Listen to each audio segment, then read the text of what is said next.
नमस्कार। आज हम अपने इस ट्यूटोरियल में कंप्यूटर के बारे में पढ़ेंगे। कंप्यूटर की कैरेक्टरिस्टिक्स के बारे में पढ़ेंगे कि कंप्यूटर की कैरेक्टरिस्टिक्स क्या क्या होती हैं। हिंदी में बोले तो कंप्यूटर की विशेषता क्या क्या होती हैं।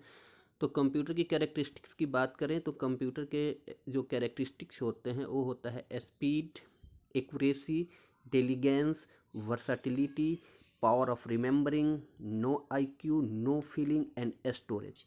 अब इसको एक एक करके हम लोग डिटेल्स में पढ़ेंगे कि आखिर ये डिफरेंट टाइप्स के जो इसके कैरेक्टरिस्टिक्स होते हैं वो आखिर होते क्या हैं। तो सबसे पहले हम पढ़ते हैं वर्साटिलिटी के बारे में। देखिए, वर्साटिलिटी का मतलब होता है capability of computer to perform different kinds of work with same accuracy and efficiency. अगर इसको हिंदी में बात करें तो जैसे एक उदाहरण के तौर पर मैं आपको समझाता हूँ कि कोई लड़का अगर गेम खेल रहा हो और उसके माता पिता उससे बोलते हो कि बेटा अभी थोड़ा सा पढ़ाई कर लो, तो उस बच्चे को थोड़ा सा उस गेम से पढ़ाई पर जाने में उसको ज़रा प्रॉब्लम महसूस होगी। कोई काम कर रहे हैं तो एक काम से दूसरे काम पर आपको भेजा जाए तो वहाँ पे आपको दिक्कत होगी। इसको वर्सेटिलिटी बोलते हैं। लेकिन कंप्यूटर के साथ ऐसी प्रॉब्लम नहीं है। आप कंप्यूटर पर गेम खेल रहे हैं और तुरंत उसको एक्सेल में मूव करना चाहते हैं या पावर पॉइंट में मूव करना चाहते हैं या इंटरनेट पे जाना चाहते हैं, किसी भी वर्क पे जाइएगा तो उसको उसमें दिक्कत नहीं होती है और वो एक वर्क से दूसरे वर्क पर आसानी से जंप कर जाता है और सेम इफ़िशियंसी से, यानी जो उसकी कैपेसिटी है सेम कैपेसिटी से और जितनी एक्यूरेसी से कार्य होना चाहिए उतनी एक्यूरेसी से कार्य करता है। और एक कंप्यूटर की एक विशेषता होती है कि एक वर्क से दूसरे वर्क पर आसानी से मूव कर जाता है, उसको उसमें कोई प्रॉब्लम नहीं होती है, and that is versatility. Next हम पढ़ते हैं रिलायबिलिटी। रिलायबिलिटी का मतलब होता है विश्वसनीयता, यानी आप कंप्यूटर पर कोई वर्क कर रहे हैं और उस वर्क को का जब रिजल्ट आपके पास आता है तो वो रिजल्ट 100% सही होता है, रिलायबल होता है, विश्वसनीय होता है। एक computer is reliable as it's give consistent result for similar set of data. और जो भी डेटा आप देते हो उस डेटा के अकॉर्डिंग वो रिजल्ट आपको एक्यूरेट प्रोवाइड करता है। अब हम बात करते हैं ऑटोमेशन की। Computer perform all the task automatically, it's perform task without manual intervention. इसको अगर दूसरी भाषा में बोली जाए, आसान भाषा में मैं इसको समझा दूं, हम लोग किसी जीरोक्स कराने वाली दुकान पे जाते हैं, वहाँ पर अपना एक पेज देते हैं, कहते हैं कि इसको 10 पेज जीरोक्स कर दीजिए। तो जैसे ही वो वहाँ पे रख के फ़ोटो स्टेट का स्टार्ट बटन दबाता है और 10 पेज को प्रेस कर देता है, तो वो 10 पेज ऑटोमेटिकली वो जीरोक्स मशीन आपको प्रिंट करके देता है, एक एक करके देता है। वो पूछता नहीं है कि एक हो गया दूसरा निकालूं, दूसरा हो गया तीसरा निकालूं, यानी वो कार्य उस वक्त तक करता है जब तक कि वो अपना कार्य पूरा नहीं कर लेता है। लेकिन आपको बीच में अगर उसके कार्य को रोकना है तो एक्सटर्नल पावर लगा के उसको रोकना पड़ेगा, यानी स्टॉप करना पड़ेगा। उदाहरण के तौर पे आपको 10 पेज देना था, आपने 1000 पेज प्रिंट करने के लिए दे दिया, लेकिन आपको याद आता है कि अरे हम तो 10 दिए थे, 1000 हो गया। तो आप क्या करिएगा, वहाँ पर उसको आप स्टॉप करिएगा एक्सटर्नल फोर्स लगा के कि आप यहाँ पे रुक जाओ। तो उसको ऑटोमेटिकली, यानी कंप्यूटर आपके वर्क को ऑटोमेटिकली करता है, उसमें कोई एक्सटर्नल पावर या मैनुअल पावर की ज़रूरत नहीं पड़ती। जितना वर्क आपको देना है उतना वर्क दीजिए, वो आपको करके आपको रिजल्ट देगा। दैट्स ऑटोमेशन, या इसको आप ऑटोमेटिक्स भी बोल सकते हो। डिलीजेंस कहता है computer can perform millions of task और calculation with the same consistency in accuracy. It does not feel any fatigues और lack of concentration. Its memory also makes it superior to that of human being. इसको अगर एक technical भाषा में अगर बात करें तो डिलीजेंस का मतलब होता है कि कंप्यूटर कभी थकता नहीं है, यानी कंप्यूटर को आप कोई कार्य दे देते हैं तो उस कार्य को करते रहता है, वो थकता नहीं है। जैसे एक आदमी को एक कार्य आप दे देते हैं, 1 घंटा तो बहुत अच्छा काम करेगा, 2 घंटे बहुत अच्छा काम करेगा, 3 घंटे धीरे धीरे थकान आएगी और उसके काम के जो वर्क का जो परफॉर्मेंस है वो धीरे धीरे स्लो होता जाएगा।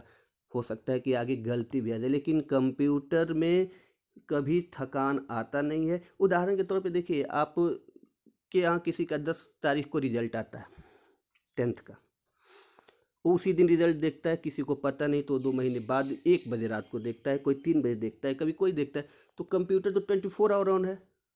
कंप्यूटर कह भी सकता है ना कि हम थक गए, दिन रात आपके कार्य को नहीं करेंगे, लेकिन एक कंप्यूटर की विशेषता है कि वो कभी थकता नहीं है, वो टायरलेस काम करते रहता है। दूसरी बात हम अगला है नो आईक्यू। कंप्यूटर के पास अपना दिमाग नहीं होता है। कंप्यूटर जो भी करता है वो आपके द्वारा दिए गए इंस्ट्रक्शन के आधार पे करता है, उसको अपनी सोचने समझने की क्षमता नहीं होती है। एक फिल्म आई थी रोबोट। रोबोट फिल्म में देखते हैं कि जो चीकी कंप्यूटर है, शुरुआत में तो वशीकरण के द्वारा दिए गए इंस्ट्रक्शन पे वो कार्य करता है, लेकिन बाद में उसके प्रोग्राम को चेंज कर दिया जाता है। तो प्रोग्राम चेंज होने पर वो बाद में अपने हिसाब से काम करता है, यानी उसके पास अपना ब्रेन हो जाता है, और अपना ब्रेन होने के बाद ऑटोमेटिकली वो अपने हिसाब से काम करता है। लेकिन कंप्यूटर, आज तक दुनिया में कोई ऐसा कंप्यूटर नहीं बना है जिस कंप्यूटर के पास अपना आईक्यू हो, यानी अपनी सोचने समझने की क्षमता हो। कंप्यूटर उसी वर्क को करता है जो वर्क आप उसको प्रोवाइड करते हैं, जो इंस्ट्रक्शन आप उसको देते हैं। बिना इंस्ट्रक्शन का कंप्यूटर कुछ कर ही नहीं सकता, यानी आपके द्वारा गए इंस्ट्रक्शन के आधार पर ही वो काम करता है। जिस दिन कंप्यूटर में अपना आईक्यू हो जाएगा, वो ह्यूमन बीइंग के लिए खतरा पैदा करने लगेगा। अगला है नो फीलिंग्स। देखिए, कंप्यूटर के पास अपने कोई इमोशन नहीं होता है, अपनी कोई फीलिंग नहीं होती है। वो वर्क किए जाता है। उदाहरण मैं देता हूँ। यदि कोई व्यक्ति गांव में है और उसके यहाँ कोई गाय है या भैंस है, उसको आप बेच देते हो तो वो वहाँ से गाय कुछ दूर जाती है और देखिए खरीदने वाले के हाथ से रस्सी को छुड़ा के फिर आपके दरवाजे पे भाग के आ जाती है। यानी उसके पास इमोशन भी है, फीलिंग्स है कि हमारा मालिक है, हमारी सेवा करता था, इसके हम रहेंगे। दूसरे के यहाँ जाएंगे तो पता नहीं क्या होगा, कैसे होगा। लेकिन कंप्यूटर के पास कोई अपनी फीलिंग्स नहीं होती है। कंप्यूटर से लगातार आप जो कार्य कराना है कराते रहिए। अब आता है रिमेम्बरिंग पावर।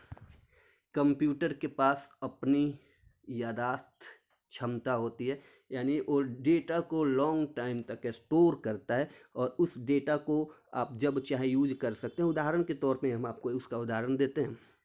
आप बाज़ार में जाते हैं और बाज़ार में घूमते हुए आपको कोई गाना अच्छा लगता है, तो आप वहाँ पे क्या करते हैं, उस गाने को अपने मेमोरी चिप में रख लेते हैं, स्टोर कर लेते हैं, और उसको जब मर्जी तब वहाँ से सुन लेते हैं।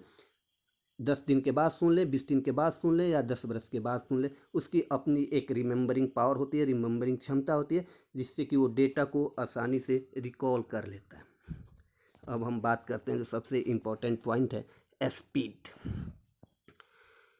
कंप्यूटर की वर्किंग स्पीड जो होती है काफ़ी हाई होती है। वो कंप्यूटर जो अपना वर्क करता है वो काफ़ी तेज़ी से अपने वर्क को करता है। उदाहरण के तौर पे अगर कोई कैलकुलेशन एक ह्यूमन बीइंग को दे दिया जाए करने के लिए, बड़ा कैलकुलेशन, तो 1 घंटा, 2 घंटा, 5 घंटा, 2-3 दिन, 4 दिन, 5 दिन, 20 दिन, 25 दिन, 1 महीने लगा सकता है। लेकिन वही कैलकुलेशन यदि आप कंप्यूटर को दे देते हैं तो कंप्यूटर विदिन ए सेकेंड उस कैलकुलेशन को करके आपको देता है। कंप्यूटर की 5 से 6 मिलियन इंस्ट्रक्शन को पर डे करने की कैपेसिटी, पर सेकंड करने की कैपेसिटी होती है। और कंप्यूटर की जो वर्किंग स्पीड होती है